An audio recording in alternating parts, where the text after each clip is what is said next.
Hey, what's up, everybody? Can you guys hear me? I am trying a new thing. I'm restreaming with Restream.io or streaming with Restream.io instead of using OBS. Can you guys hear me? Ooh, the delay looks like it's pretty strong. Uh-oh. Sound is good. Ah, cool. Perfect. Hey, how's everybody doing? I just got home. I was at my sister's house for Thanksgiving, and I wanted to do a quick Black Friday stream. And I got a couple of cool things I would mentioned on Twitter. Have many ever heard of this? The Pine 64. So we're testing this out. I haven't even opened it up yet. It's a soldering iron that's supposed to compete with the TS80. They're the TS80 RS. It's got a letter after it. But that's my soldering iron that I always tell people to buy. But the TS80 is like $110, and this one's like 30. Or 35, I don't know, something like that. So I haven't even opened it yet, but I'm excited to check it out.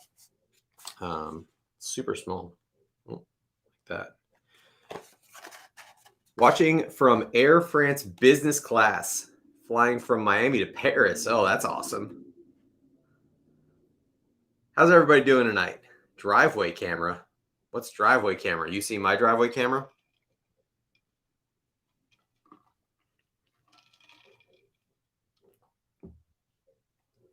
Let's get chat overlay up. Oh, new comments will display here. All right, so the whole soldering iron thing, I was telling somebody about this. I've got, for like, it's Christmas light season, of course, and I've got this, like, call it my, like, go bag, my solder kit, and I keep a TS80 in here. And so I was going to check out whether the new Pinecil, Pine 64, can hold up to my TS80. Do I still have 10 driveway cameras? I do not still have 10 driveway cameras. Actually, the video that's coming out this weekend, it's already finished and uploaded to YouTube, but it's just not published yet, is on new cameras from, I've got a camera from Dawa, from Empire Tech, one from Anki, which is Hikvision, two from Anki, and then two from Reolink and one from Uniview that are those new 180-degree horizontal field of view dual lens cameras, and they are incredible. So no, I have a single driveway camera right now that is a 180-degree dual lens camera. I'm using the Anki NCD 800 right now as my single driveway camera, and it shows the whole driveway. It's incredible. Watching while designing a new 3D printed LED 7-segment clock. Ooh, you want to see my new 3D printing thing? Yeah, see that right there? Anybody know what that is? That is a Bamboo Labs X1 carbon. It's awesome. The thing prints like it's mad at the world. It's so fast and like angry. It's probably 10 times faster than my my old printer, which was a Ender 5, Creality Ender 5. No, can't get that back in the box. All right, let's compare these things real quick. By the way, these aren't sponsored at all. This it says here, EcoFlow did sponsor, so we're going to talk about the EcoFlow power banks later. This isn't sponsored at all by Pinecil. Pine 64. I heard that these were really good, and whenever people ask me for a good soldering iron, I never know what to tell them. So I decided that I was going to test this one out against my TS80, and we'll see which one is better. All right, so it looks like, first of all, the big difference here between the tips. First of all, my TS80, don't judge me. My TS80 is in really bad shape. I have put this thing through some stuff, so it's got a really bad tip on it right now. But the tips, this one's got a chisel tip, The TS80 does, and this one's got like a more pointed tip, but you can probably get different ones. And then the TS80 is famous because it's got the like aux jack, the TRS 3.5mm aux jack, versus this one just has like a more standard connection. I think this is similar to what you'd find on a TS100. And so this one just goes in like this. And then this one goes in like this. Now, the reason that you use both of these is because did you set up your mega tree yet? Yeah, it's been set up for a while. A little bit embarrassed by when we set up stuff for Christmas. So my wife, we spend Thanksgiving in Chicago usually. And so my wife is of the opinion that because we are away for Thanksgiving, that we should set up Christmas before Thanksgiving. And so pretty much October 31st, after trick or treat is done, the Halloween decorations start going away and the Christmas decorations start coming out. So it's been up a while. All right, so this is the reason why you use a TS80, which is this one, or Pinecil over any other soldering iron. And that is when you're up on the roof and you're soldering, pixels for your Christmas light show or whatever, you can just bring up a battery bank. I bring this one up. I put it in my pocket. It uses USB-C, plugs into the soldering iron. Never plugged this in before. And then you get a thing that looks like this. And so we should be able to just press this button here. And so it says 26C. Oh, it's not heating up nearly as fast as the TS80 would. I must have it set incorrectly. That can't be right. It's a bad start. All right, let's check out chat for a second here. While we figure out what's wrong with this. Let's see. Pulled the trigger on the Robotic S7 Max V Ultra. Did you do that today? I saw it's on sale for, I think, $10.59 or something like that. Also scooped up the Roborock. Did you get it on Roborock.com or did you get it on Amazon? I think Roborock was offering like another $100 off or something like that if you bought it on their website versus if you got it on Amazon. You can touch it to check if it's hot. Oh, it's hot. It says 30C though. 30C shouldn't be that hot. I have some Kester solder here. This is the other thing that I keep in my go bag. This is the best solder ever. This is Kester 44. The difference between this and other types of solder that I've found is that Kester solder, for whatever reason, I think has about, twice as much flux core or rosin core or whatever as any other soldering iron or any other solder. And so it just leaves a much cleaner, nope, it's definitely not doing anything. It leaves a much cleaner, less oxidized, and it doesn't get everywhere. It's also lead-based solder. I don't know how you guys feel about lead-based solder, but it's so much easier to use. And in my experience, the joints last 10 times as long. Well, now it's doing something different. Now it says 150. Okay, this says 320. That's our target temperature. How do I make it go to that? Power settings, sleep mode, user interface, advanced settings. I don't think I should need advanced settings. I just want it to go to that temperature. Do I hold it? Well, this is the problem with doing it live, I guess. I have no idea how to use this thing. Anyone have one of these? Tell me how to use it. I'll show you how to use the TS80. TS80 is just simple. So you plug it in. Watch how fast this thing heats up. So it starts up, and then you press the heat up button. Look at this thing cruise up to temperature. This is like one of my favorite tools that I own. Maybe my actual favorite tool that I own. Actually, you know what I should put up on the live stream? I do have one favorite tool, and it's very sad because I lost that favorite tool today. And that is, I carry a small, like 1.5 inch pocket knife. It's already at 340 Celsius. That's incredible, right? And so this thing is ready to go. It's ready to, be an awesome soldering iron. And that took how long? And it's running off of this power bank. And this is at 79%. I haven't charged this power bank in like, I don't know, a year. And I solder stuff all the time. So pretty much you just get a power bank, throw it in your go bag, and get a nice. This is I actually think this cable came with my TS80. It's like one of the silicon ones. And so it like doesn't burn. So if you mess up and you like hit the cable with the soldering iron, it won't burn. And also it is super flexible, so it doesn't get in your way. You know what's cancer? Trying to solder 18 gauge on an LED strip.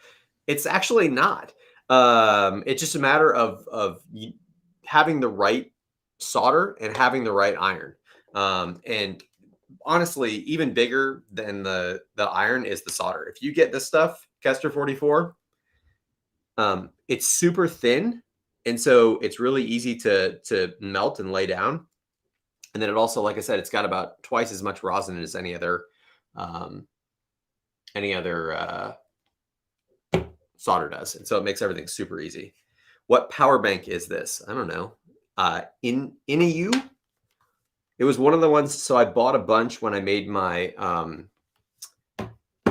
Freestyle video because I was trying to find a Samsung video or a Samsung. I was trying to find a power bank that could power the Samsung Freestyle. And I bought a bunch of them. And this was just one of them that I bought. And this one cannot power the Samsung Freestyle, but it works perfect. And I like that it's got this, it's got a little digital readout of the actual power that's left in it. I felt that was really useful. This one does outputs 9 volts at 2.2 amps, 12 volts at 1.5 amps. And so that's the fun part about that. All right, here we go. Let's see what else. Hi from Munich, Germany. Hey, private user, watching all your videos. About to have the same setup here. UniFi with 10 plus devices, 30 plus ESP home devices, and Home Assistant. Yeah, we're going to talk about that later. So I've decided now, private user, are you using ESP Home with MQTT, or are you using it with the ESP Home API? I have decided that I'm going to become a purist, and I'm going to use only MQTT, I think, from now on, because I've been having issues with my ESP Home stuff that's connected through the API and my Shellys that are connected through their API, which is like CoAP. And so I'm putting Tasmota and everything, and I'm running everything on MQTT or Tasmota or anything that I can. Started that last week. All right, let's see. Got the S7 1 year later, no regrets, have all hard floors. Thinking of getting the Max V for downstairs and move the S7 upstairs.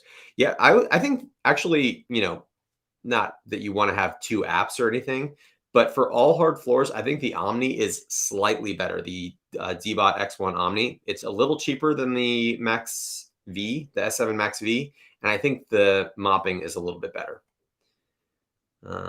Robotic site was the same price. Power bank, love your videos. Thanks, Joseph. Not rushing the stream. I'm in the market for the EcoFlow solar panels. Do you have a partnership code? Yes, I do. I will get you that in just a second. Hey, it's Mac Telecom Networks. What's up, Cody? Let's see. Do I have any favorite WLED effects? Have you shared any of your WLED presets anywhere? I pretty much use WLED for just one thing, and that's the fire effect on Halloween, because for Christmas I run everything on X lights. And so WLED takes X lights input, it takes E131 input, but the WLED effect that I use for Halloween, or the effect that I use for Halloween, is just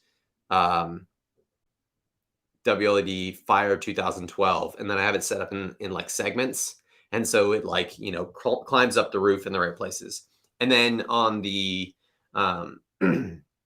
we've got like a Christmas village that's set up on the back of my desk, and I have a single WS2812 pixel in each one of the like houses in the Christmas village, and I use WLED using candle multi.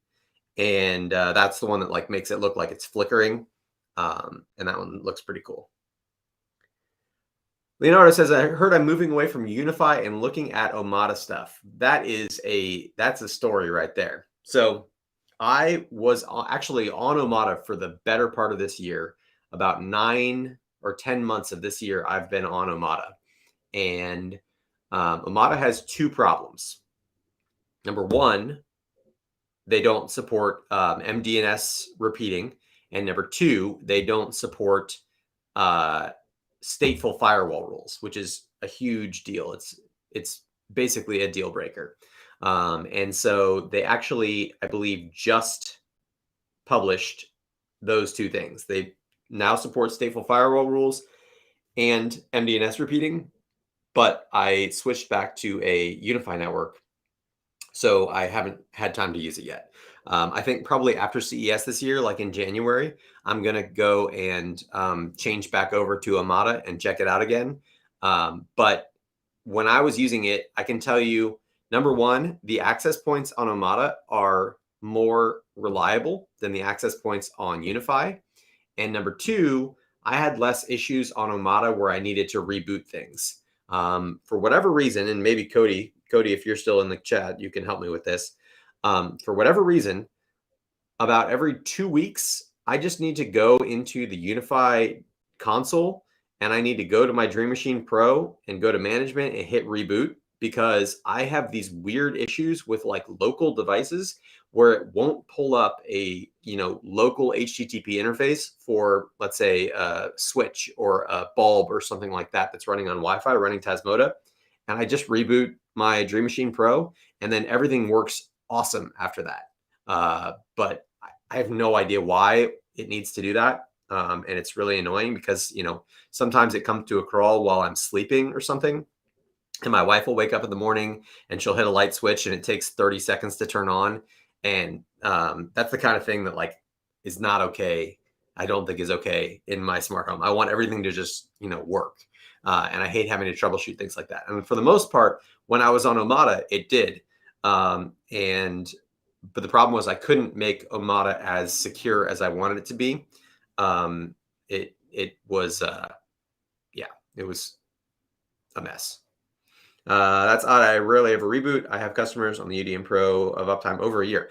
Yeah, when I was on, I came from CloudKey Gen 2 Plus and a USG, and it was, I think I had like almost 2 years uptime on my USG, and then I switched to a Dream Machine Pro, and it's just never been the same since. And I've actually been through 2 Dream Machine Pros, because the first one I was having issues with, and I was like, oh, it's just a fluke. So I RMA'd it, and they sent me another one, and then it's still the same problem. Yeah, I watched your video on UniFi 3. I'll be doing it. All right. But as far as Omada goes, yes, I will be switching back to Omada. The big problem, like I said, was that they don't support stateful firewall rules, which basically stateful firewall rules are one of the most important things for networking. And to put it like, the simplest explanation of stateful firewall rules, if you're not familiar with that networking concept, imagine you had like a kid, and your kid was, say, 5 years old, and you were like, hey, don't talk to strangers. All right. Well, if that was a rule that you made with your kid, and the kid then like went to a, ice cream store or something like that, and the person behind the counter, and you're with them, and the person behind the counter says like, hey, what do you want? What flavor ice cream do you want? Because you told your kid, don't talk to strangers, they wouldn't be able to talk to the ice cream man, right? And even if they said, even if they initiated the conversation and they said, I would like Rocky Road ice cream, and the ice cream man said, okay, what size would you want? They wouldn't be able to speak back to the stranger then, right? So it just, a stateful firewall rule says that other conditions need to be taken into account in order to interpret the firewall rule. Like, for instance, if you have a device that's allowed to talk to another device, right? And you say like, okay, this device talks to this device, but this one isn't allowed to talk to this one. Well, if this one talks to this one, then this one can talk back, right? So Omada didn't allow that. UniFi does.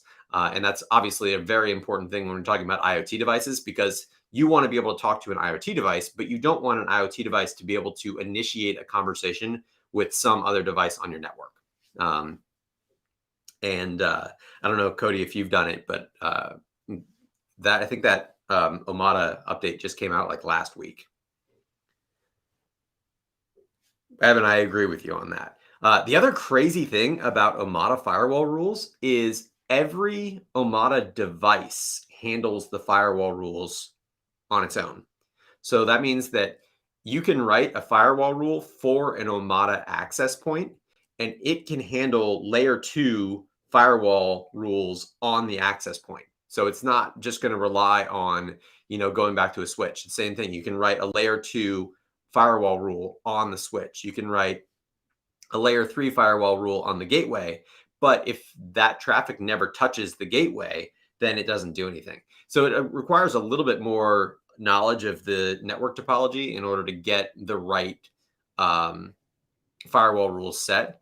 But I think it also then is a little bit more powerful because you can do layer 2 separation within a network, because it allows, putting the firewall rule on a switch rather than putting the firewall rule on the gateway. Just bought the X1 Omni today, $9.99 on Amazon. Yeah, it's a great deal. I use the Omni as my main mop downstairs. Oh, did I lose my mouse? That is not helpful. Has there been any discussion on the Reolink TrackMix PoE 4K PTZ? It's not my favorite camera. What the TrackMix does do well is the TrackMix has a very good auto tracking system if auto tracking is what you're looking for. I don't think that auto tracking is a great idea on a PTZ camera. I think that a better way to use PTZ is to have a spotter camera where you have zones set up, and then you have a secondary PTZ camera. And when there's motion in one zone, you already have a preset on that PTZ camera that zooms in on that zone. So with that said, the cameras that I just reviewed that will be coming out this weekend, which are the 180-degree panorama cameras, those are perfect for in like Blue Iris or even in Synology surveillance station. You can set up zones, motion zones, and then you can use those to trigger a PTZ camera to move around. And so by having a single 180-degree panorama camera, you can then have all the places, in the detection zone covered. And then you can have your single PTZ camera cover all of your identification, assuming that there's not multiple zones that are getting hit at the same time. Any good NAS deals? I haven't seen any good NAS deals. I know that there are other NASs out there, but I just feel like Synology has such a tight grip on the like mainstream NAS market.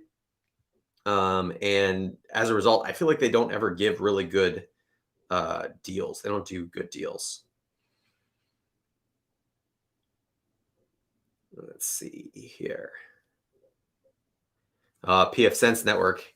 PFSense networks are awesome. If you are comfortable enough with PFSense to do it correctly, I mean, you can't beat them. They're amazing. Private VLANs can do something similar, although not as granular. Well, yeah, all this would be VLAN. traffic, but then you want to have, you know, inter VLAN traffic. You want to have inter VLAN firewall rules, and maybe you want to have like a more unrestricted VLAN, and you want that unrestricted VLAN to be able to talk to a restricted VLAN. And so the restricted VLAN would need allow established and related rule to be able to talk back. Do I use Sonoff RF Bridge for everything? For anything? I use Sonoff RF Bridge for everything, Evan. It is one of my favorite devices. I have the Gen 1 of it. I know there's a new one out that can't run the Portish firmware, but Portish firmware is so good. I use RF Raw.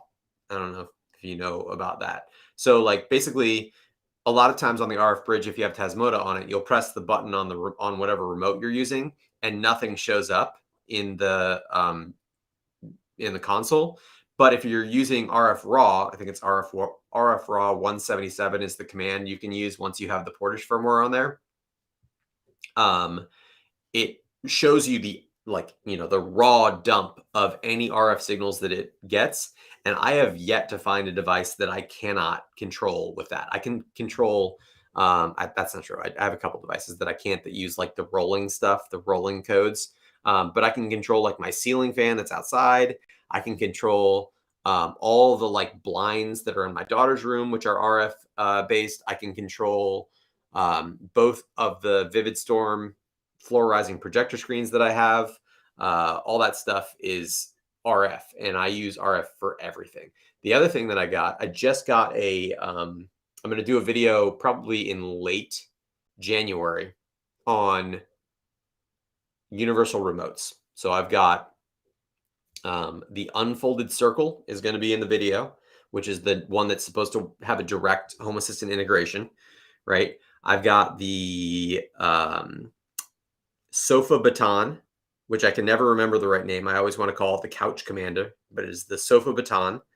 And then I have this other one that's called the Best Joy Super Remote or something like that, which is the worst name for a remote ever, but it is insanely powerful. It is like, it does RF, it does RF 433, it does RF 315, and then it does any IR commands you could ever want. And it's got macros, and it's got a web interface. It's crazy. But the way that I'm going to use it is, and the reason why I'm talking about this is that I'm going to use it in conjunction with my RF bridge, because I'm going to have custom RF commands being sent from the remote that will then go into Home Assistant. And that's how I will bridge the gap between Home Assistant and the remote, so that I can like activate scenes and stuff on the remote or with the remote in Home Assistant by going through the RF bridge. If you're a smart home enthusiast, a smart homer, and you don't have an RF bridge with Tasmota, you need to get one like right away. It is amazing. And they're like $25. Let's get a link for an RF bridge. Do they even sell them? That's the big problem, is I feel like they don't sell them on Amazon anymore. What does this do? I don't know what I'm doing, by the way. I'm using this thing for the first time. This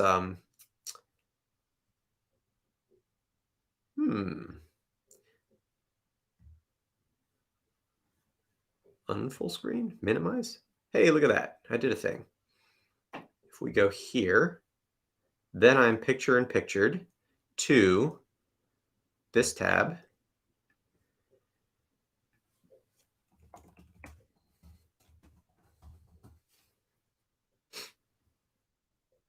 Yeah, so they don't even sell the Sonoff RF bridge on Amazon anymore. You have to get it on AliExpress, which is so lame. I don't know why they do that. Is it like against FCC regulations or something because it has Wi-Fi and RF? I know there was a big thing with Home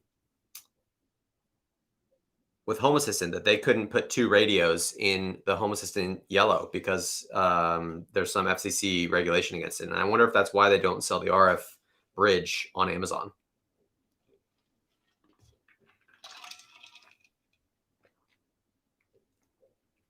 Lost your RF Gen 1. Yeah, it's a bummer. I actually have two of them. one that's not flash, because I was going to do a video and then I didn't. The Flume 2 water meter is on sale. I'm pretty tempted. Cloud required is hard. They removed monthly fee. So I will tell you this also. My Flume is dead. And you might not have this problem, but being in Florida, my water meter, or the place where my water meter, the box where my water meter is located, doesn't drain very well.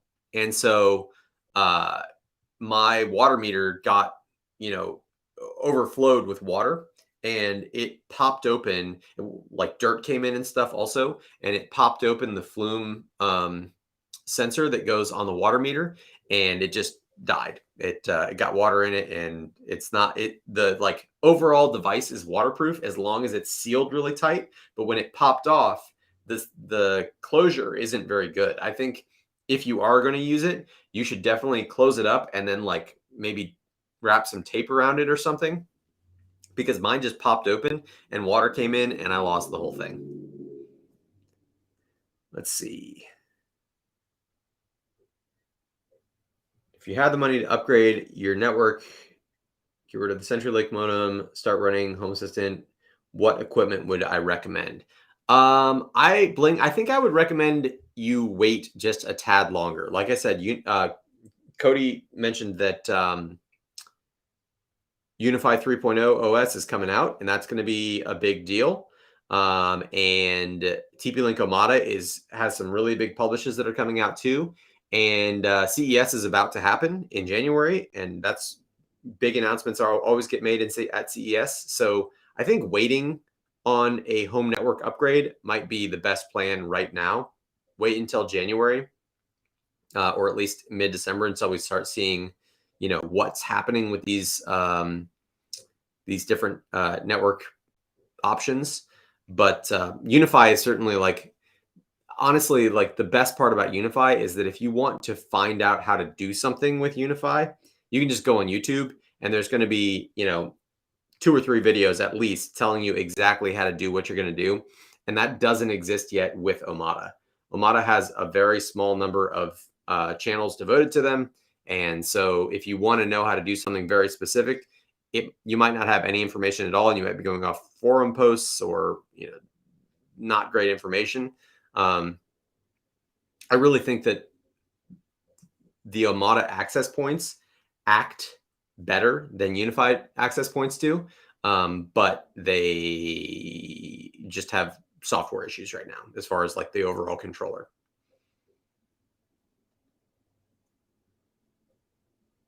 The yellow radio issue was a frequency interference issue. Oh yeah, I didn't know that. I mean, I know that 2.4 gigahertz is Wi-Fi and Zigbee, but I thought they were going to maybe put a Z-Wave network in there, which is 900 megahertz. So I didn't think that was a problem. Got a UDM Pro SE, looking for a hard drive, assume same price, 14 terabyte. What are you putting a 14 terabyte hard drive in a UDM Pro for? For Protect? UniFi Protect? I assume. I don't know what the max is that you can put in a UDM Pro. Is it even going to recognize that? My problem with using UDM Pro as a surveillance solution is that it is not redundant. There's only one hard drive in there. So it's, if you put a big old hard drive in there, 14 terabytes, sure, you're going to get, some storage. But if you're recording 14 terabytes that often, you're going to run into some longevity problems. If you're recording, let's say, I think the UDM Pro SE can do 6 4K streams, I think.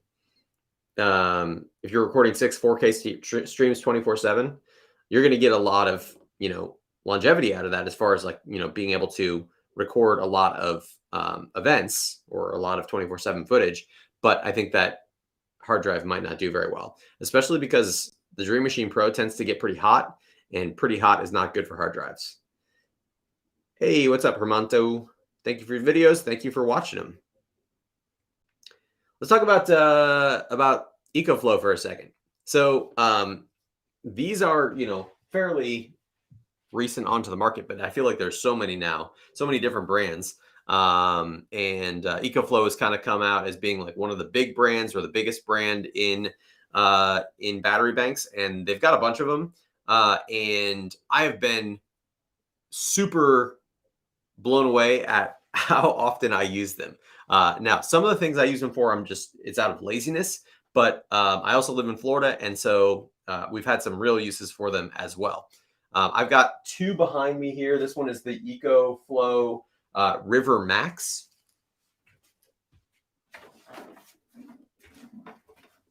That's this guy. It actually just came in the mail. And so this one is the largest of the, sorry, EcoFlow, yeah, River Max. Is that what I said? EcoFlow River Max. This one is the largest of the River series, and the River series is the small ones. So you've got, your two ungrounded 120 ACs. You've got your two grounded 120 ACs, although they're semi-grounded. Only as grounded as the actual box is, obviously. But the big thing that I use these for, and you can see this one is, either I'm super strong or this one's not very heavy. The big thing that I use these for is when I'm going around testing stuff around the house and I don't have an outlet nearby, this is like my outlet that I bring with me. So if I'm testing projectors, I don't plug the projectors into the wall usually. I just bring around, one of these battery banks and plug it in, and I can get my 120 volt AC out of them. The other thing that, the one that I don't have with me currently is I have a EcoFlow Max, EcoFlow Delta Max 2000. And that one is like a huge battery bank. It weighs like 40 pounds or something like that. And when Hurricane Ian came through, my house has Tesla battery bank Powerwalls, but my father-in-law came to stay with us because my house also has hurricane shutters and stuff, and he lives closer to the coast, and so he stayed with us through the storm. But then the day after the storm, he went back to assess the damage to his house, and I said, hey, take this with you because you're probably not going to have power. And I gave him the EcoFlow Max, and sure enough, he went back to his house, didn't have any power, and he was able to run his refrigerator off of the Delta Max for like 23 hours or something like that. And it could have gone longer than that, but that's how long it took for them to get the power back on in his house. And so he was able to save everything in his fridge with this thing. They're not cheap at all, but like it's such a good, what do you get for the guy who has everything gift, because you don't realize how much you use them or how much you have a use for them until you have one and you're like, oh well, I could just use the EcoFlow for this. The reason I don't have it right now is because my brother-in-law took it for the weekend because he is going to the Georgia Tech game tomorrow. They're tailgating for it, and he has one of those coolers that isn't a cooler, that's actually a refrigerator. And so he's running the refrigerator cooler off of the EcoFlow Delta Max for the entirety of the weekend, instead of having a cooler with ice, because the thing that he brought up to me is that, number one, if you have ice, it melts, and whatever you put in there then gets wet and it's nasty. But the second thing is, if you don't have ice in your cooler has to be like half as big, because you have so much more room for drinks and stuff in there. Yeah, it's super awesome. Highly recommend. Let's pull up that. Oh, I lost my mouse. I forgot. So this is the EcoFlow Delta Max. Share this screen.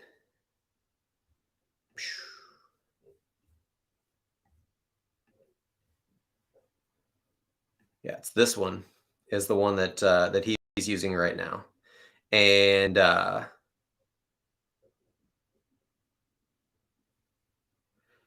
posted on this on Twitter about this too, about these extra savings things. I feel like people never use these, and they're so like you're just leaving stuff on the table if you don't use these. So if you go to extra savings on Amazon, it says receive Delta Max bag when you purchase one or more qualifying items. So like this thing here, you just add both the cart.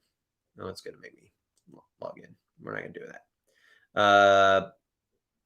We'll go to the bag, right? So this like $79 go bag that you get for it would be free after you then, used after you bought the Delta Max 2000. Or what else do they have? Receive a EcoFlow River Mini free when you purchase $3,000 or more, or a Delta Mini free if you purchase $5,000 or more. $5,000 is a lot, but the Delta Mini itself is like $750, so that's not nothing. If you were buying a bunch of gifts for all of your in-laws, who I guess you really like because you're spending $5,000 on them. But this is the one. This is the Delta Mini.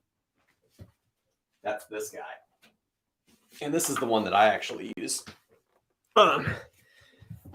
Mostly in the house when I move it around. Although I might switch to the River. Feeling them, this one is much heavier than the other one. Let's see. This one has tons of, and this one's super weird because you look at this and you're like, oh, you don't have any ability to plug in 3-prong plugs here, but that's what this little hole is for. It's just for the like ground plug to go in there, and there's nothing in there obviously because it's not grounded. But if you do have a 3-prong plug, you can plug it into here and it will work just in an ungrounded state. So if you need something to be grounded, then you would need to use one of the ones that has a 3-prong, and then also have it plugged into your outlet, because that's where it's going to get the ground from. Anyways, all right. Let's see. Useful for the Florida power outages to keep fridge alive. Yeah, that's exactly, like I said, that's exactly what I used it at. You have the Lockley Vision Elite on my door. I don't have the Lockley Vision Elite. I have the Lockley Vision on my door, Jerry, and it's terrible. I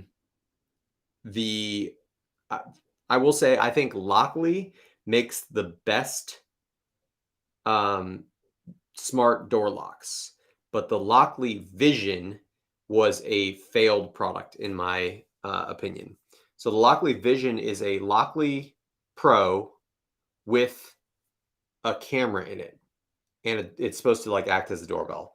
And the camera that they put in there, not only is it a terrible quality camera, but it only activates if somebody tampers with the lock. So if they like try to move the cover on the what do you call that? The keyway, or if they put in a wrong code. That's the only time that the camera activates. And then they did that to save batteries, but it is not worth the extra $100 to get the Lockley Vision.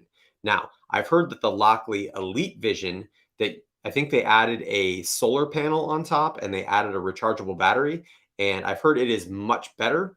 I will probably be reviewing that in February this year. I've got a bunch of smart locks to review, including the Eufy smart lock that has the same type of setup where it's got the camera and the passcodes in it, but I don't think that's coming until February.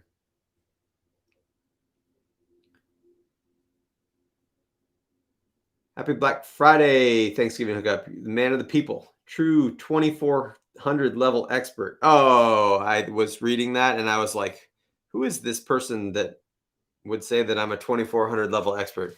That is my former World of Warcraft arena partner, 2400 level arena partner. You guys are nerdy like me. Great idea. Tested something recently when plugged in my outlet. Nicola, your house started burning when you plugged a battery bank into your outlet? What happened there? Looking to buy your first NVR system. Bought a new server as a home lab and an old Synology NAS. Should you use Relink cameras with Relink base stations or use Synology Blue Iris or Frigate? If you already have primarily Reolink cameras, I believe you will be best off with a Reolink NVR. If you have a mishmash of cameras, like let's say you have 2 Reolink cameras and 2 from another brand and 2 from another brand and 2 from another brand, Blue Iris is a better plan.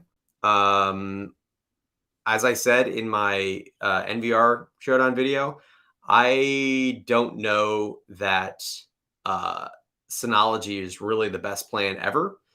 It's a fine plan. It's good, but it's never the best of all the groups. So, you know, if you like it and it's easy, then do it.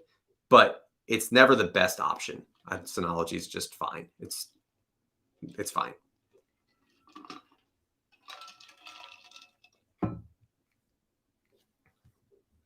All right. What about Black Friday? You guys buy anything on Black Friday? Oh, I didn't talk about my sad thing. I have a favorite tool, and my favorite tool is currently gone because every time I go through the airport, I have to remember to take it off my keychain, and that is a 1.5 inch pocket knife. And I use it for everything, and it's the best knife ever. It's made by Kershaw mini pocket knife.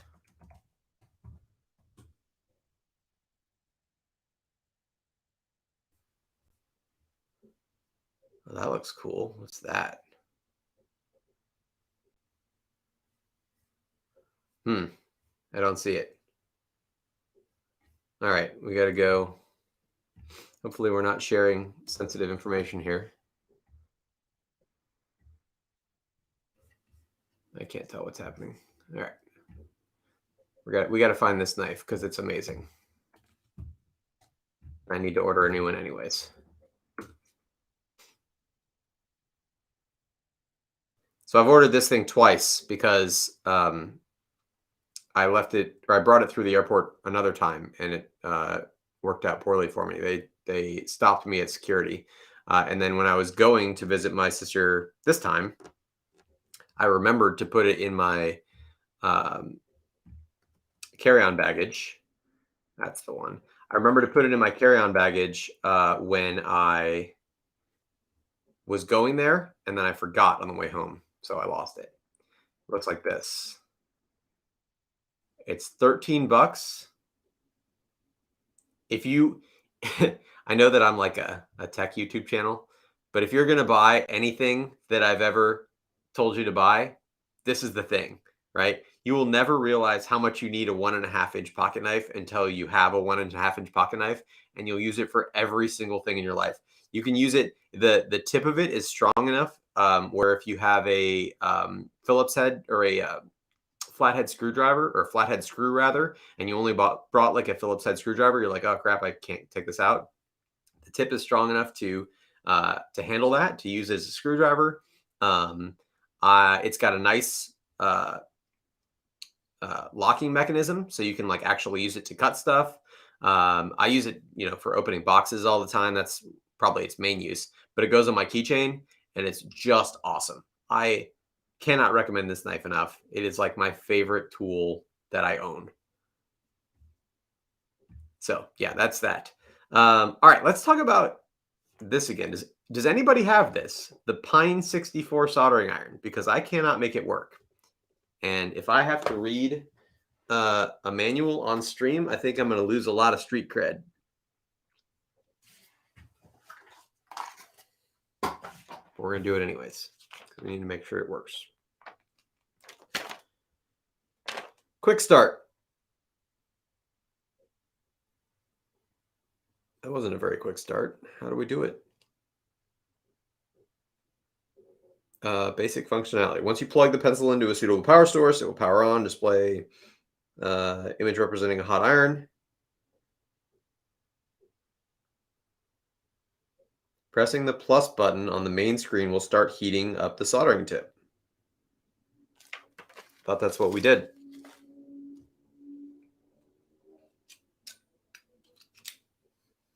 Oh, maybe I have to tighten down the screw. Hang on. I wonder if it's a safety mechanism.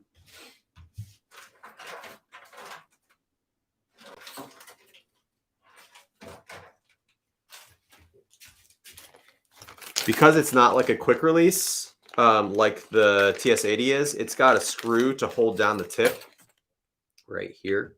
So I wonder if I have to tighten that to do anything. All right, screw tightened. Testing, testing. Plugged into the power bank, plugged into the iron. And we've got, oh, this one is showing DC low. So that means that even though my TS80 can run off of this power bank, this one is rejecting the input from my power bank.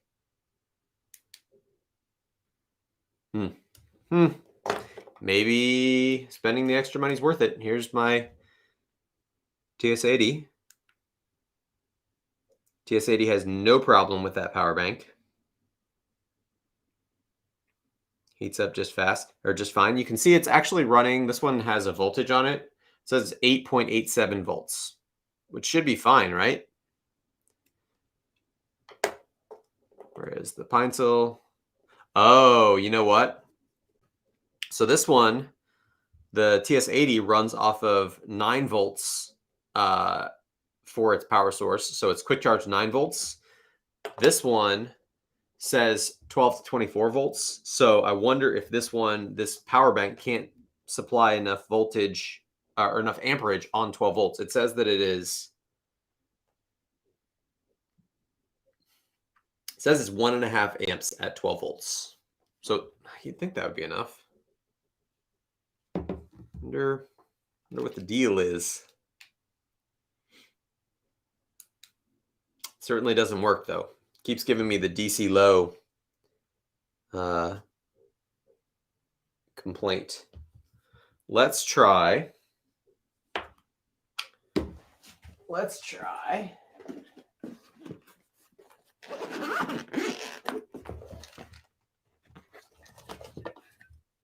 This is a quick charge.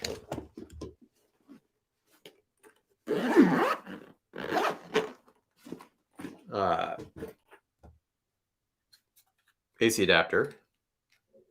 And where are we going to find AC? Let's use the EcoFlow River Max.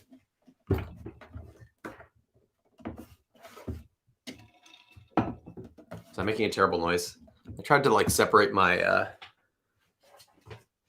mic from the desk so it wouldn't make a terrible noise, but let's see. Plug that in, and then we power it on, and we hit on off, and now we should be fired up here, and we are going to fire that up, and it's still saying DC low, even with the thing plugged directly into this.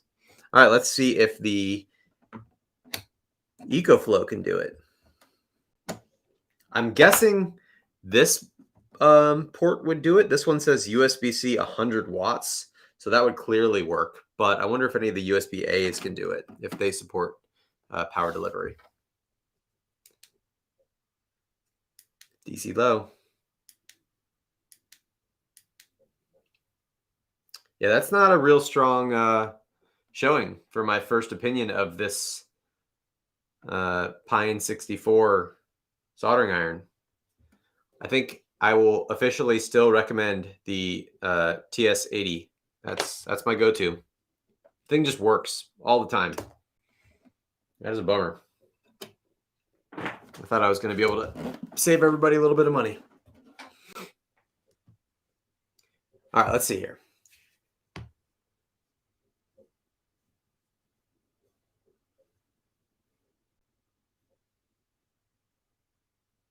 Forgot you had 2 multi-tool Swiss Army knives in your carry-on recently in Australia. Yep, I had to like throw them in the trash. They were like, there was a trash can right next to it, and they were like, "Yeah, you can't bring it through." And I was like, "So what do I do?" And they were like, "Well, do you have a self-addressed envelope?" And I was like, "No," so I had to throw it in the trash. That was sad. Hoping Santa brings a Pinecil this year. Could be the power source. Recommended 12 volt 3 amp. Yeah, so this thing says, yeah, this one's only 12 volt 1.5 amp. I do have a 12 volt 3 amp downstairs that was actually the one that was able to power the Samsung Freestyle, but I really like this power bank. It's much smaller than the 12 volt one.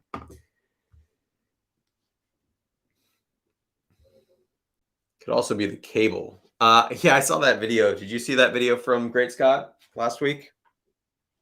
That there's I guess in the cable there's some chip that's supposed to be in here that enables like a certain wattage. But this, like I said, this cable came with the TS80R, so you would think that it would be a high amperage cable because it's like, you know, meant to be used with a soldering iron. Am I using the EcoVac or Roborock with Home Assistant? If yes, is it useful? Which is better? So in my video that I made for the S7 Max V and the X1 Omni, I went over Home Assistant stuff, and neither of them work as well as I would want them to. They don't work without the cloud. So I have both of them set up to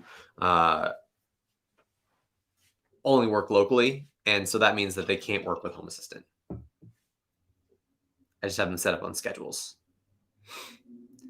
Which CPU and how much RAM for running Blue Iris with 10 to 12 cameras? So CPU, you're going to want a Intel-based Gen 6 or higher, because that's when they introduced HEVC, high efficiency video codec, HEVC, or H.265 decoding with QuickSync on the chip. And so needs to be Gen 6 or higher.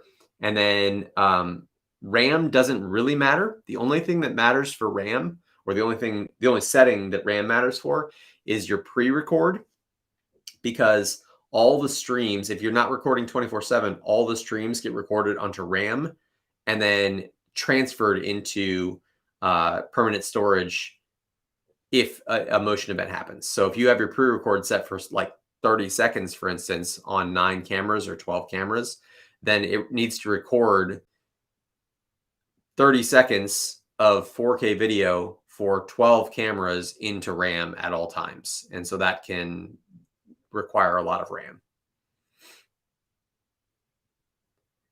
TS80P Black Friday sale for $84. Let's see it. Let's see if they got it. TS80P. Right, it is TS80P. I was saying TS80R.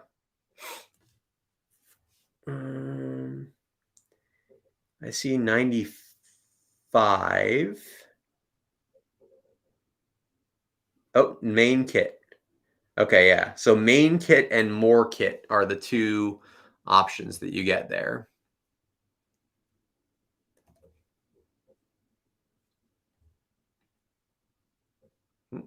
Not what I meant to do.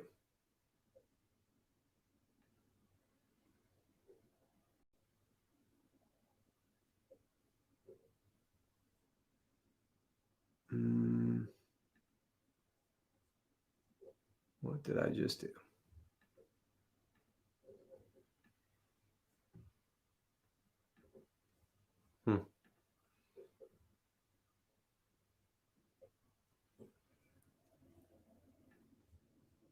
I lost my other Chrome window somewhere.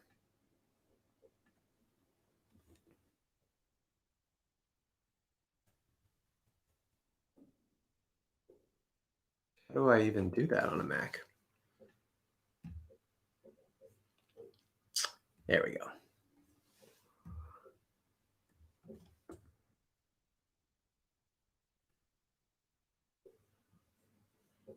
Maybe?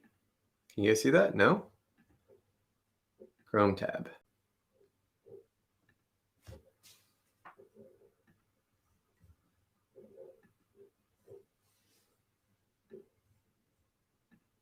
There we go.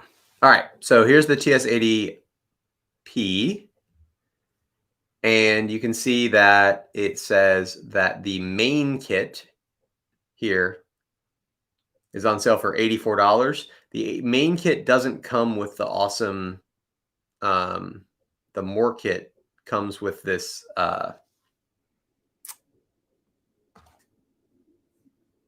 silicone USB cable.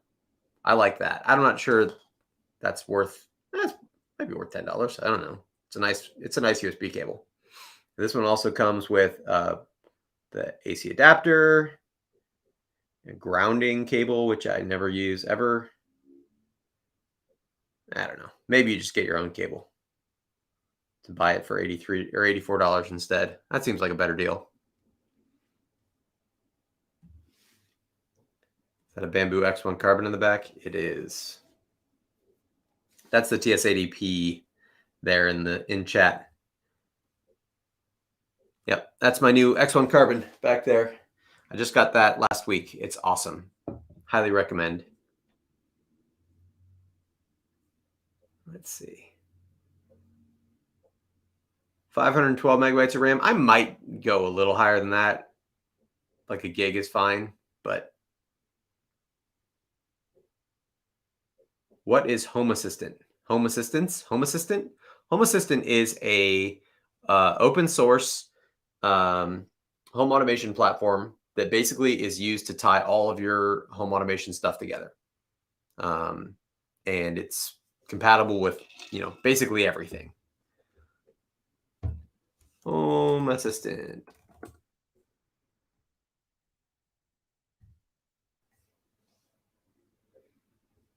So you can go here to integrations and you can see, all the, hundreds and hundreds of things that it is compatible with.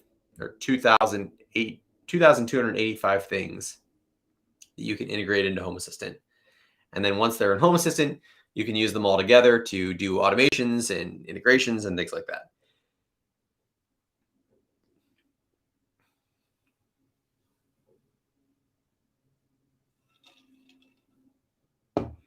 Devices don't necessarily need to support it. Home Assistant would support the devices more than anything. Am I going to move to Matter? Well, no, I don't know. So one of my main goals at CES this year, which is in January, is going to be asking each major manufacturer, what their Matter implementation is going to look like. I think right now, everybody is putting too much faith in Matter, and it's not going to work out like everybody thinks that it is. I think we're going to see a lot of companies coming out with their own Matter border routers. Yeah, border routers. And which basically is exactly what we have now, right? So a Matter border router is going to take whatever, or no, maybe it's a Matter gateway. One of them's a Matter gateway, one of them's a Matter border router. I think it's a Matter gateway. So a Matter gateway is going to take non-Matter devices like Zigbee devices or Z-Wave devices or RF devices or whatever, and it's going to speak to those devices, and then that device itself is going to speak Matter. And so then you'd be able to interface those devices with other Matter devices using the Matter protocol. But I think one of the things that we're going to run into is we're going to start seeing a lot of more, sort of hub-based things where the actual smart devices aren't running Matter, but there is a gateway or a border router, or I forget which one it is, that will work for those devices. And so again, when I go to CES, that's going to be one of my main questions is, how are you implementing Matter? If I buy someone else's hub, will your devices work with it? That's I think a main sticking point. Can I, if an Amazon Echo device comes out that is a Matter hub, can I just buy your devices and integrate them directly into the Matter hub, the Echo device via Matter? Or am I going to have some secondary thing that is on my network? And I think that's a huge, important distinction.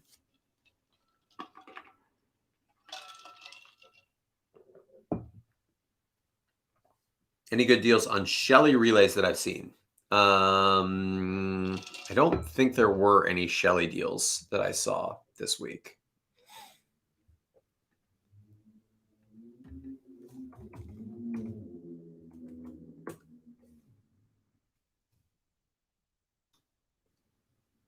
No, they're not on sale.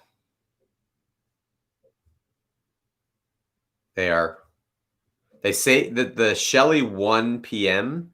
says Black Friday deal at $17.52, but that's not really a deal. They've been on sale for in the $16 range before. So don't think that's. There's a 4-pack for $55, which is a good deal. But no, nothing outstanding on these.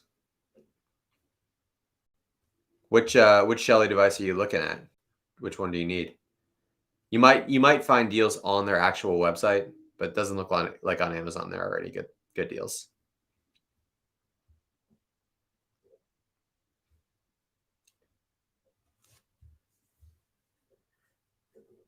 Home Assistant has quite a learning curve. Yeah. It's better than it used to be. I can tell you that.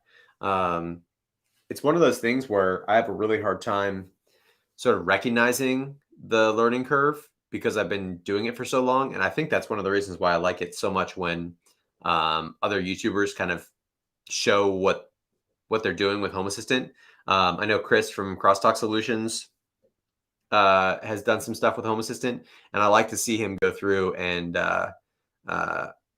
oh, that's cool. I didn't know I could do that. I didn't even mean to do that, but I did. Look at that. That's what we're talking about right now. This thing's magic. And then Jeff Geerling also did a Home Assistant thing. And I like, watching him struggle through it a bit because those are super smart guys. And if they can't figure it out right from the start, there's probably something wrong with it. But they both did a pretty good job.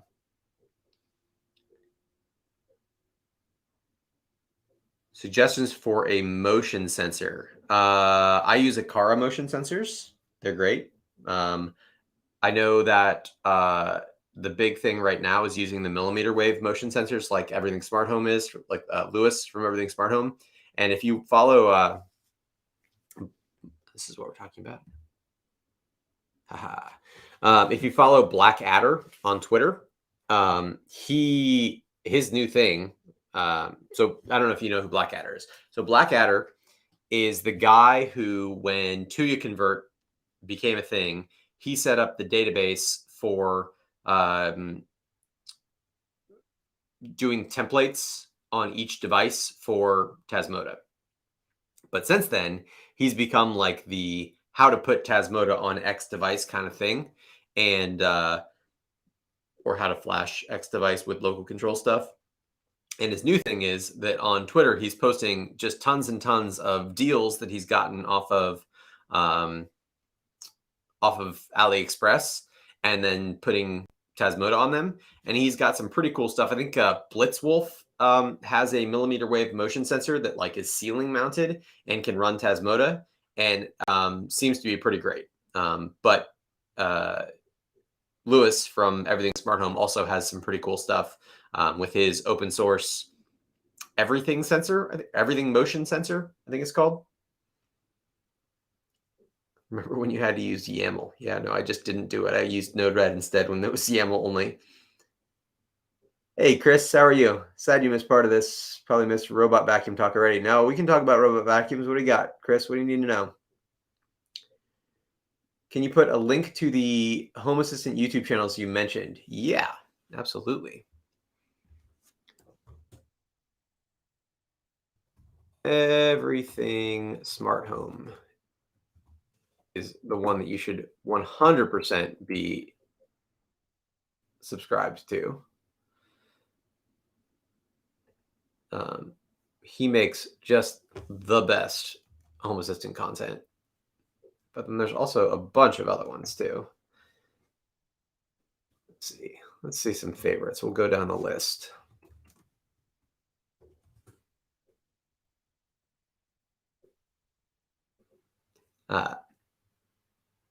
Make It Work also makes great Home Assistant content. Who else?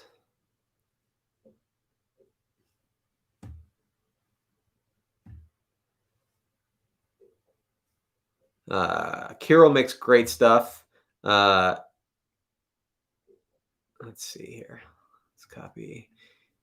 Kirill, that's a channel where if you have any one thing that you want to integrate into Home Assistant, you will probably find it on his channel. His channels are, I think, sort of the opposite of my channels, or his videos rather are the opposite of my videos, in that his stuff shows every single part of the setup. And so a small video for doing one integration on his channel might be like 15 minutes, for doing one thing. Whereas on my channel, I really try to condense everything down. So what would be, 30 seconds on my channel might be 10 minutes on his channel. But if you're looking for a step-by-step, walkthrough of everything, Carol's channel is really good. Who am I missing? Oh, home automation guys, up and comer for sure for Home Assistant stuff. I enjoy his accent also. Oh, DigiBlur also, yeah. Is DigiBlur still making content?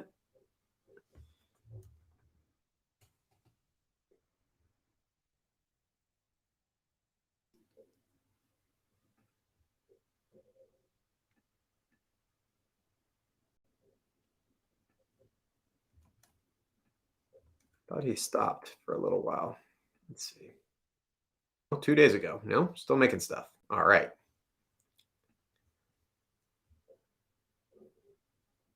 All right.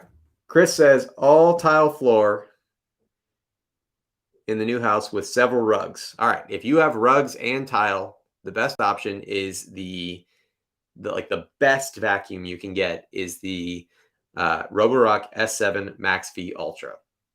It's like $1,000. If you don't want to spend $1,000, the best vacuum you can get is the Dreambot D10 Plus. That was a guess. Hang on, let me make sure that's right.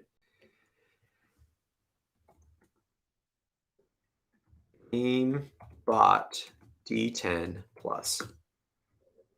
Yep, I was right.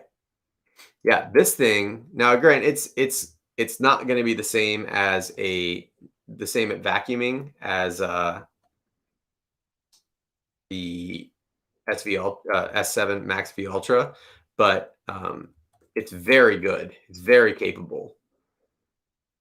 Let's see here.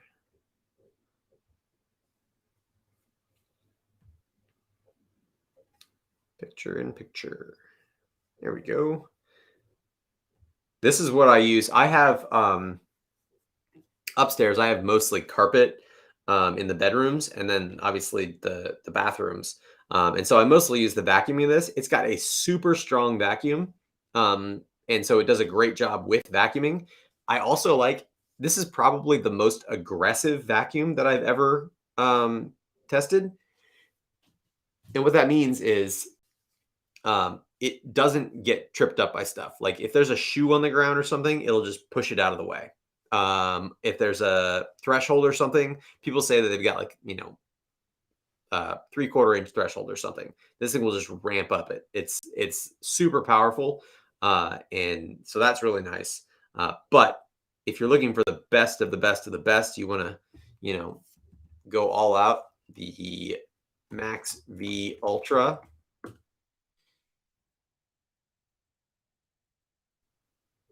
There it is.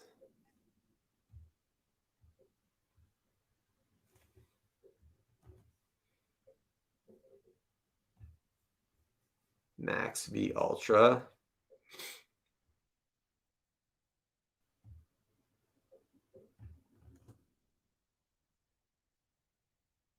That's the one. This thing, so it's got your auto empty bag, It's got your clean and dirty water tanks. It's got a camera on it, so it does object avoidance, and it's got their Vibra mop technology, so it vibrates the mop and moves it back and forth to scrub the floors, and then it also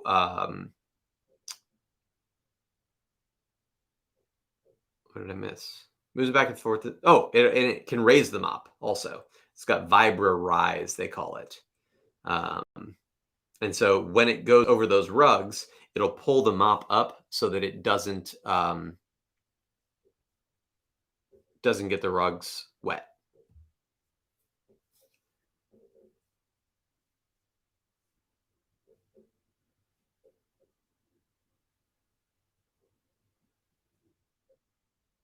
So deals today on ESP stuff, like on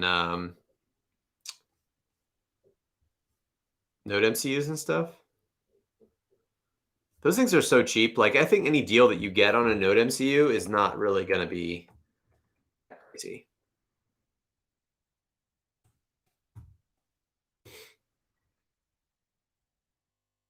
Black Friday deal, 2 Node MCUs for $12.79. I mean, that's like what?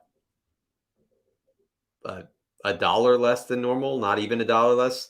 I think that it's pretty common to get a ESP32 Node MCU for about $6. So that's pretty normal. It says that it's normally $15.99, but I don't know about that. I mean, that's a tough part with these is they're basically free already. Like, $5 to $6. There's not much room for them to make things cheaper.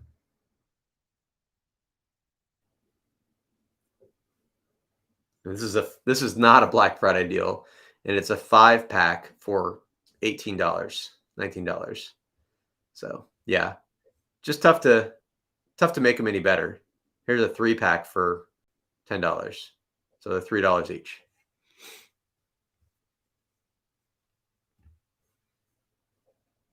Gotta run. Thanks for this. Happy holidays. Happy holidays, Dakota.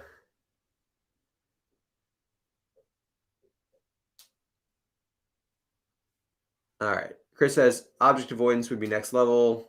How about Home Assistant integrations? If you're willing to leave it connected to the cloud, Chris, the Home Assistant integration for the Max V Ultra is insane. Like it can, you can actually download the maps into Home Assistant, and then you can make it so that in Home Assistant you can just like click on a spot in your house and it'll go to that spot. And you can set up automations to go to a spot. I know Reed from Smart Home Solver has an awesome automation setup with buttons in his house where he's got like, under the cabinet buttons, and those under the cabinet buttons, they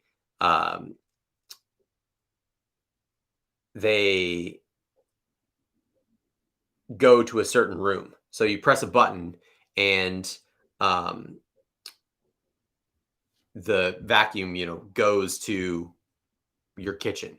You put a button in your bathroom or something under the cabinet. You press that button and the vacuum will automatically go and just vacuum that one room. So yeah, pretty cool stuff.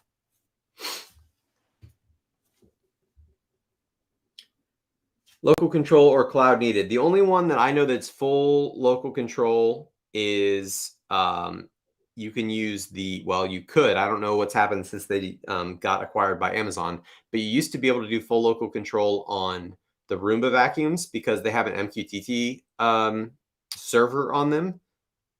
Yeah, an MQTT server on them, but it only accepts one connection. And so that connection used to be the cloud.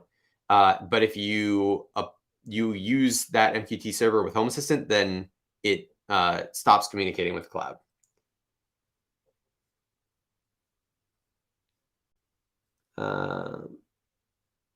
Is the Max V without the emptying docks worth it? I would not. The docks are the best part about it.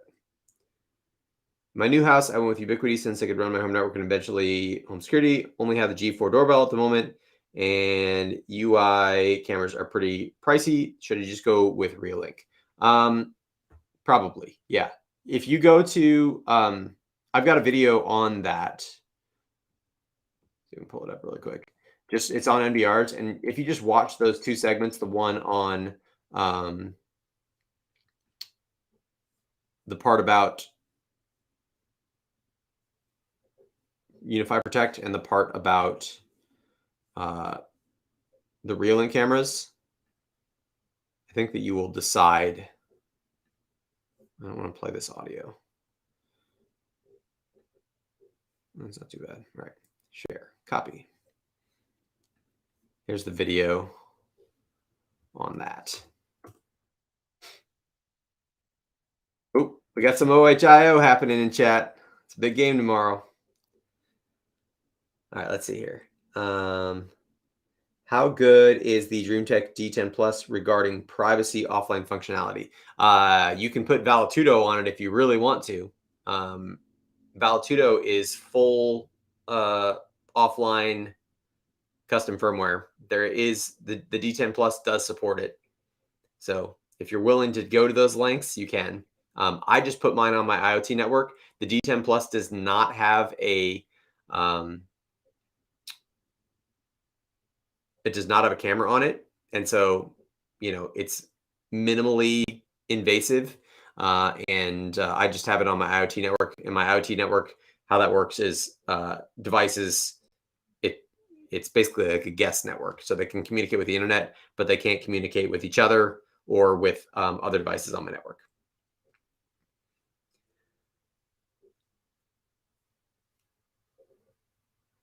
Have I ever used Raspberry Audio Muse ESP32 speaker? I have not. It sounds like you're about to spend a lot of money. Yeah, that happens. Any chance you'll make a video on how to use LibreTuya? I will. Yeah, they are super early in their functionality. Wait, no. Okay. LibreTuya, remind me. LibreTuya is the firmware that gets put on the non-ESP 8266 devices, or is LibreTuya the new like over-the-air updater? I either way, yes, I'm gonna make. There's a ton of non-ESP based Tuya devices out there right now, and there's a new over-the-air update methodology that uses the new Tasmota ESP Home type clone that will be able to run those devices. And yes, I'll be making a video about it. When I have LED strip lighting the whole way around my living room ceiling, have cool white, lights are linear. How do I keep a data signal that long? Data signal on individually addressable LEDs is rebroadcast at every LED. So they can be as long as you want.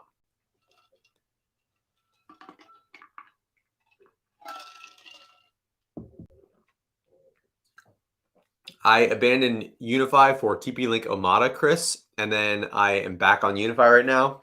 We talked about it earlier in the stream. I will be revisiting that probably after CES, maybe in January. I'll make a video on everything. I'll probably also include the Eero. I think it's owned by Amazon. Amazon Netgear Eero. I think it's Amazon Eero. Anyways, they just came out with like essentially their own Dream Machine Pro and PoE switch and stuff. It's pretty pricey. I don't understand why, but I'm excited to talk to them at CES and figure out what they're hoping to do with it. So we'll check that out. For bedroom, would I recommend a TV under $200 or a projector like the Nextgo you recommended? Depends on how big the screen is. If you want a screen under, I would say 50 inches, then you can buy a $200 TV for that. Then that's great. But if you want a larger screen than that, then a projector is going to be the biggest or the most cost efficient way to get a larger screen. Yeah, Dupe, I hope I got your question there too. I am currently back on UniFi after spending about 9 months on Omada, but Omada just had a couple of updates that will kind of change things. Just bought a Fin smart water sensor browsing YouTube and stumble in. How do you like it? I did not like my Fin very much. It was not super accurate. Info for Big Brother and a wee bit for the homeowner. Seems the gist thus far. Oh, about the Fin? Yeah, it wasn't my favorite. Yeah, I'll definitely be revisiting UniFi.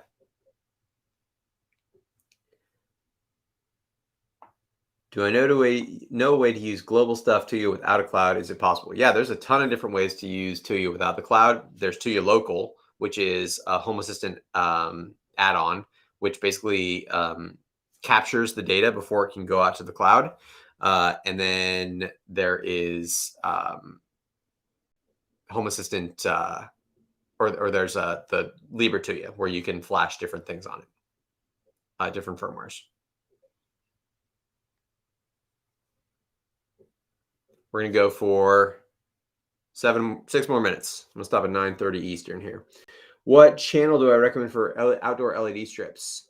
If you want them to be visible as dots, then you want to use a shallow channel. If you want them to be more seamless, then there's a specific channel you should use made by Omada. Let's see if we can find it.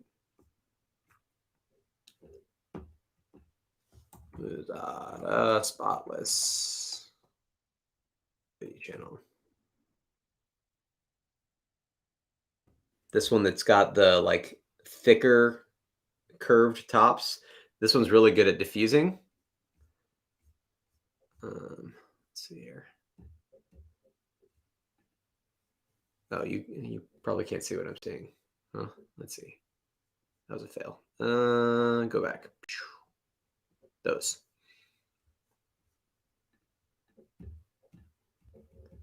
They've got like that thicker diffuser on them, and they do a much better job of not making spots for each of the LEDs.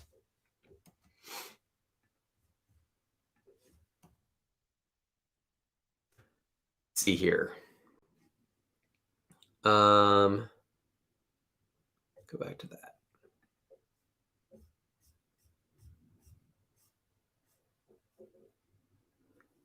If you look behind me, let's see if I can find them. Yeah, see these ones? These ones are cool because they've got like a side profile also that you can see the lights through. And if you look behind me a little bit, no, you can't see it at all. Oh, you can see a little in the corner. But all these channels behind me are those side profile ones. And you can see that like they're mounted this way. And so all this spot right here is the diffuser. And so it's got like a lot of side visibility. I think it looks really good. All right. Definitely looking forward to the UniFi video. Currently trying to decide UniFi and OpenSense. Yeah, I'll try to include either OpenSense or PFSense in my showdown too. Is the Eufy 2K doorbell a decent purchase, given that it's more than 50% off right now? Are you looking at the wired one or the non-wired one? If you're going for the just Eufy 2K doorbell, I think they might not have a. There's one that's called the Eufy Doorbell Pro, I want to say.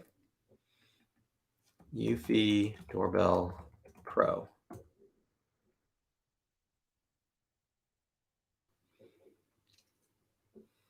It's not even on sale anymore, huh?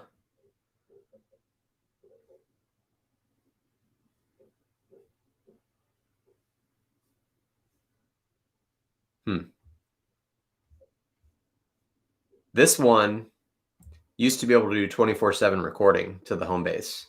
Or no, sorry, 24/7 recording to the device. But I don't see it on sale anymore. They stopped making that one. This one, this is my current recommendation for doorbells. the 2K dual. I just made a video on that not too long ago. Oh, you can't see what I'm seeing. Man, I suck at this. This one is the 2K doorbell or 2K dual.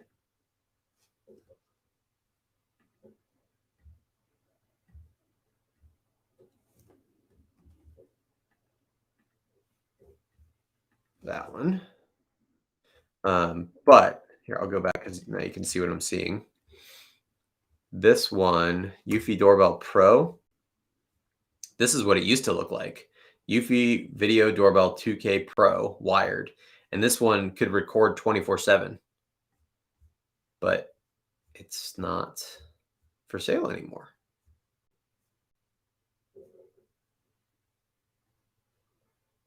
Huh.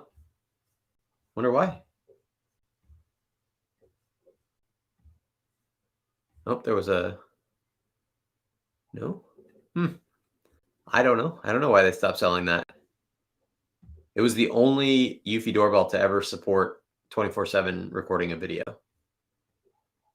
Maybe there was a problem with it. I don't know. All right, let's go through all the rest of the comments here.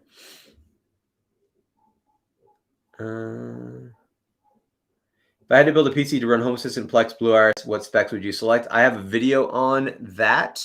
I use a Dell Optiplex from eBay. It's like a Gen 7 Intel.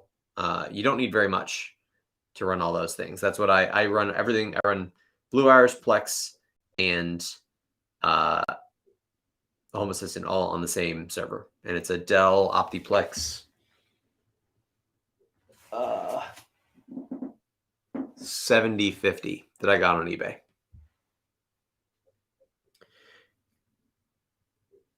Get any reaction from Eufy on your security concerns? You mean like the whole pressing the sync button thing? No, I've talked to them a bunch of times about it. It's just, I don't think that they're going to fix it. I don't know. There's a lot of products that react like that. The reason that it happens is because they use a specific sort of encryption key on the actual device to decode the videos that are on your home base. And so if you don't have the device associated with your home base anymore, you can't decode the video. It's all encrypted, which in itself is not a bad security measure, but it sucks that you can't see the video. Like, it seems like it should let you view the already recorded video, but I don't know. Let's see. Have I tried Google Coral and Frigate? Yeah, I did that in that NVR video that I linked. The 2K can record to the new home base. The battery one can. The wired Eufy doorbells record not to the home base, I'm pretty sure. Saw your review of the Nexo PJ20. Think it's better than the Nexo PJ30 for an upgrade. If you wait 2 weeks, I have the Nexo PJ40. It's not out yet, but I have it. I just got it in the mail today. So I think that's going to be their new shining star. I love the PJ20. It's on sale right now for less than it's ever been. I think it's $179 right now, which is really good. But the PJ40, which I think is going to be in the $250 range, I think it's going to be a major upgrade. I haven't even opened the box yet, so who knows. They also have it's not the same price range, but they also have the PJ90, which is their UST projector, their ultra short throw. It's really good, and I think it's on sale for like $2,000 right now. Let's see. Nexo PJ90.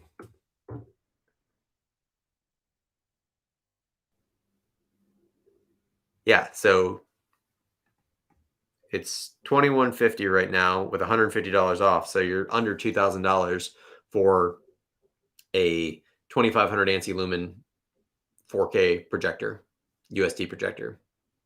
It's a really good deal. This one was the one that, so I basically said that the downside to this is that Did I do the thing again where you can't? No, you can see what I'm saying. All right. The downside to it was that you can't. Hang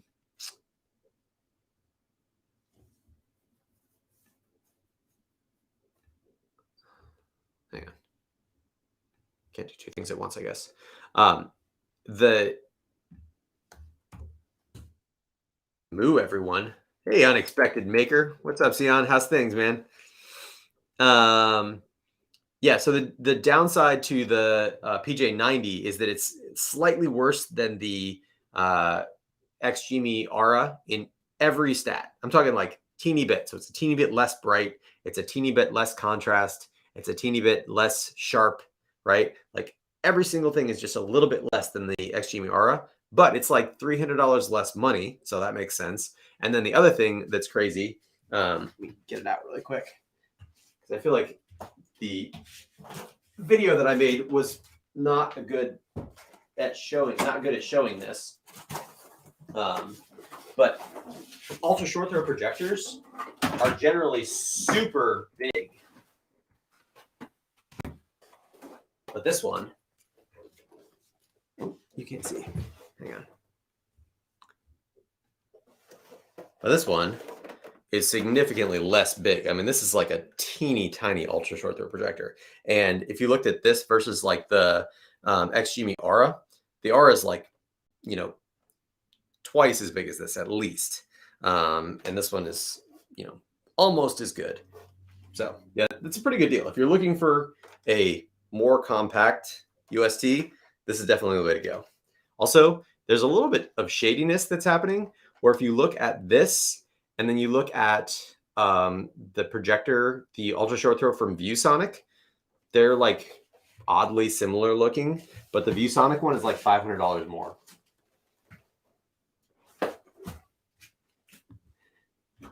Whoa, almost fell over.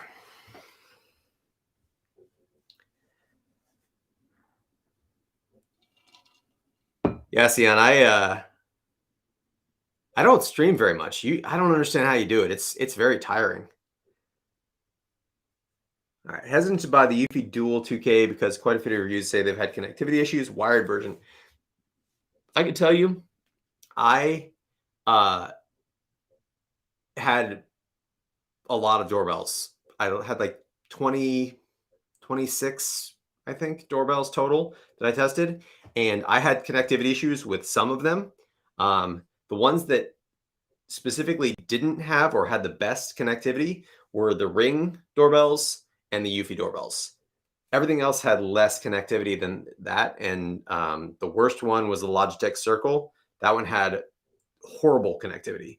The Wi-Fi was the same for all of them, but it was just like the antenna placement, I guess.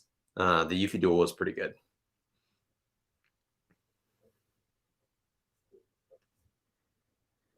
Smart monitor, Flume 2, goodbye now since there's no subscription fee. I talked about it earlier. The Flume, my Flume failed because it has the outdoor unit, and that outdoor unit got rained on a bunch. My whole water shutoff got messed up and got, you know, it flooded, and it flooded the Flume unit and it died. So I don't like the Flume very much. I also didn't think it was that useful. I like the Mow and Flow much better. My Mow and Flow has been awesome. Thank you for your reviews. Make us aware of. Thank you, man. You were supposed to be background noise while I build a torsion box for my Lowrider 3 CNC. Too interesting. All right. never been accused of that before. Too interesting. Link for the AliExpress RF bridge. Let's go find it. AliExpress.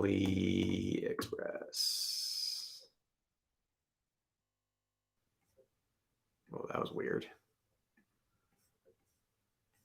AliExpress does the weirdest things sometimes. I'm at aliexpress.us and everything is in Russian. aliexpress.com. Nope, still in Russian.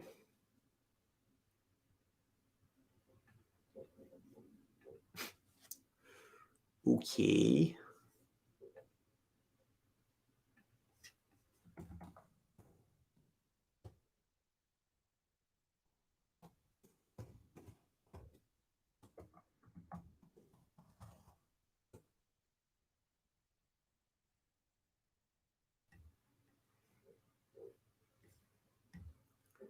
On off RF bridge, and we want the version 1. Why is this in Russian? Quit being in Russian.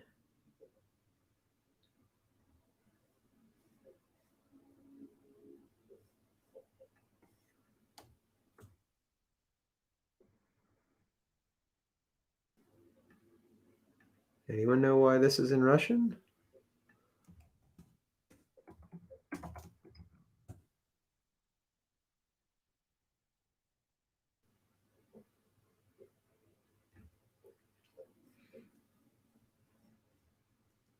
I can't get this out of Russian, so I might not be able to get you it. All the ones that I see here are the Gen 2, though.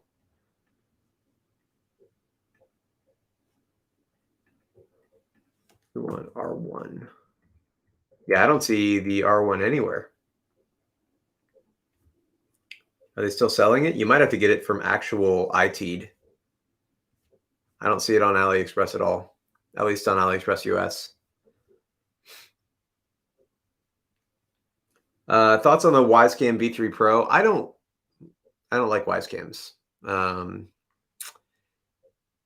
If you are somebody who's willing to compromise on security, as far as like cloud reliance and stuff like that, then Wisecam might be for you. But I have a hard time supporting Wisecam these days. They've had data breaches. They are subscription only. They're cloud based. They just tick a lot of boxes for me that make me not want to do videos on them.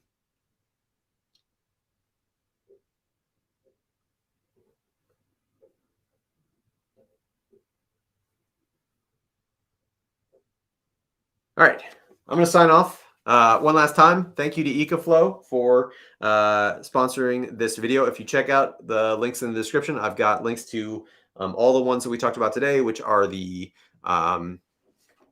Delta Mini. That's this one. Delta Mini.